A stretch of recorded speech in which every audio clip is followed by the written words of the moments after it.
স্বপ্ন ছিল ও বিদেশ যাইব বড় হয়ে। একটা আদর্শ ছেলে ছিল আমার ছেলের নর্ম ভদ্র ভালো ছিল, ভালো স্বভাবের ছিল, ভালো ভদ্র ছিল। ওর অনেক স্বপ্ন ছিল বিদেশ যাবো, বাড়ি করবো, গাড়ি কিনবো, ওরে কাম শিখতে দিছি। কিন্তু আমি তো এক মা, আমি তো আমার ছেলে হারাইছি। আমার ছেলে যে আন্দোলনে গেছে, আমার ছেলে যে দেশের জন্য রক্ত দিল, আমার ছেলের কি দোষ ছিল, কি অন্যায় ছিল? আমার ছেলে তো নিষ্পাপ ছিল। বইরে গেছে এত রক্ত আমার ছেলের, সব জায়গায় রক্ত, খালি রক্তই পড়তেছে। পরে আমি বলি সাইম তুমি কথা বলো, এত ডাকি। আমার পাখি তো কথা বলে না, কিচ্ছু বলে না। তারপর আমি অনেক ডাকছি ডাক্তার একটু আসেন দেখেন, কেউ আসে না। আমি বলি একটু অক্সিজেন লাগান, আমার ছেলেটা মানে বাঁচবো। আমি বারান্দা অনেক ঘোরাঘুরি করেছি, অনেক দাপড়াইছি, আমার ছেলেরে কেউ দেখে না। তারপরে আমারে বলে যে সবাই আশেপাশে সবাই বলে তাড়াতাড়ি নিয়ে যান, যদি পুলিশে দেখে, পুলিশে দিলে আপনার ছেলেরে আর নিতে দিব না, লাশও পাবেন না, গুম করে নেব। আপনি তো পাইছেন, কপাল ভালো, নিয়ে যান তাড়াতাড়ি। ও তখন আমরা এই যে জুড়াই থাকতাম, তো এই ভয়ে ওইখানে মাটি দিতে দেয় না, ওইখানে কিছু করতে দেয় না। পরে আমি আমার নানির বাড়ি আবদুল্লাপুর কেরানীগঞ্জে এদিকে নিয়ে আসছি, নিয়ে এই জায়গায় আনছি। পরে অনেক কিছু হয়েছে, কিন্তু আমি আমার ছেলেরে তাড়াহুড়া করে তাড়াতাড়ি এই রাত্রের 10 মিনিটে, কেউ গোসল করতে আসে না, কেউ দেখতে আসে না, কিছুই না। অনেকে অনেক কথা বলছে। তারপরে এই তাড়াহুড়া করে আমার ছেলেরে কোনো রকম এক লোক আসছে, উনি আমার ছেলেরে গোসল করাইছে, উনি একা গোসল করাইছে অন্ধকারে, কোনো কিছু ছিল না। করাইয়া পরে কোনো রকম জানাজা দিছে, হুজুরে ডাকতে গেছে, হুজুরও আসে না। পরে জানাজা দিয়ে কোনো রকম আমার ছেলেরে এই জায়গায় মাটি দিছি।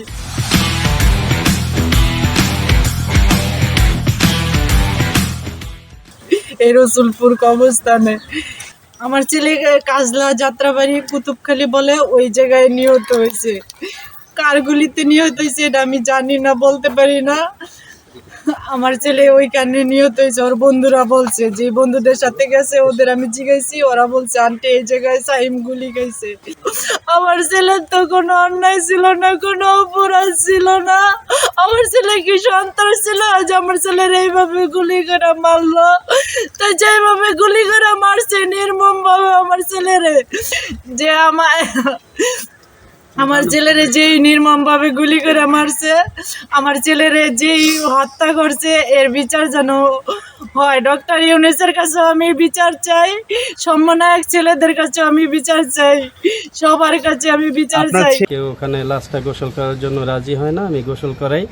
গোসল করানোর পরে ওনার কপালের ঠিক ডান দিকে একটা ক্ষত দেখতে পাই এবং পিছনেও ক্ষতটা দেখতে পাই।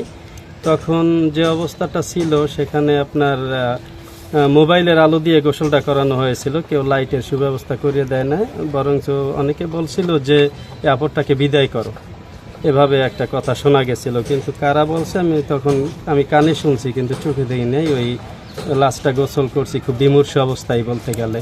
সেদিনের অবস্থাটা যদি বুঝাইতে পারতাম, সেদিন তো 19শে জুলাই। অবস্থাটা এমন ছিল যে সবাই পুলিশের একটা আতঙ্কে বিরাজ করছিল। সর্বোচ্চ বীর যারা, তাদেরই একজন অংশ হচ্ছে আজকে আমাদের দেখতে পাচ্ছেন যে কেরানীগঞ্জের রসুলপুর কবরস্থান থেকে তার লাশ উঠাচ্ছে। এরকম হাজারো লাশ এখনও অগণিত লাশ পড়ে রয়েছে। সরকারি তথ্য মতে প্রায় 2000-এর অধিক শহীদ হয়েছে। আমরা বৈষম্য বিরোধী ছাত্র আন্দোলনের পক্ষ থেকে মূলত এক দফার এক দাবিতে যেটা ছিল যে এই যে স্বৈরাচারী শেখ হাসিনা, তাকে কিভাবে দেশ থেকে তাড়ানো যায়, কিভাবে তার এই স্বৈরাচারী শাসনগুলোর বন্ধ করা যায়, তারই একটা উদ্দেশ্য ছিল। এখানে শুধু ছাত্ররা না, ছাত্র জনতা, আপামা জনতা যারাই আছে সবাই হচ্ছে এই আন্দোলনের সাথে একত্র মত প্রকাশ করেছে। বিদায় হচ্ছে আজকের এই স্বাধীনতা। আর এই শহীদদের জন্য মূলত আজকের উদ্যোগ বা এরকম সব জায়গায় চলছে যে আমরা চেষ্টা করছি বৈষম্য বিরোধী ছাত্র আন্দোলনের পক্ষ থেকে যারাই দেশের জন্য শহীদ হয়েছে তাদের যথাযথ মর্যাদা এবং হচ্ছে শহীদি মর্যাদা কিভাবে দেওয়া যায়। দেখেন 19 জুলাই এই সায়েম হোসেন মারা যায়। তৎকালীন সময়ে যে দেশের যে পরিস্থিতি ছিল তখন সেটা আপনার এই পোস্টমর্টম করতে মানে হয়নি, মানে ওই সময় উপযোগী একটা সময় হয়নি। তো আজকে আমরা দেখছি যে আজকে তার লাশটা উঠানো হচ্ছে, এই শহীদের লাশটা। এই শহীদ আসলে কি কারণে হইলো এটা আপনাদের আগে ক্ষতি দেখতে হবে। এই ছেলেটা তো বাংলাদেশের জন্য প্রাণ দিয়েছে, সুন্দর একটি বাংলাদেশ দেখার জন্য ছেলেটা প্রাণ দিয়েছে। এবং এই শহীদদের বর্তমান যারা যে সকল শহীদ আপনার গিয়ে যেটা এখনো অ্যানেস্টেড হয়নি, মানে নিবন্ধন হয়নি, এই ছেলেটা কিন্তু যে আজকে যে সায়েম ওর কিন্তু নিবন্ধন এখনো হয়নি। আমরা গতকাল আমরা সার্জির সাথে কথা বলে আমরা এটা নিবন্ধন করার ব্যবস্থা করেছি এবং এটা তদন্ত হচ্ছে, ইনশাল্লাহ ও ওর মর্যাদা পাবে।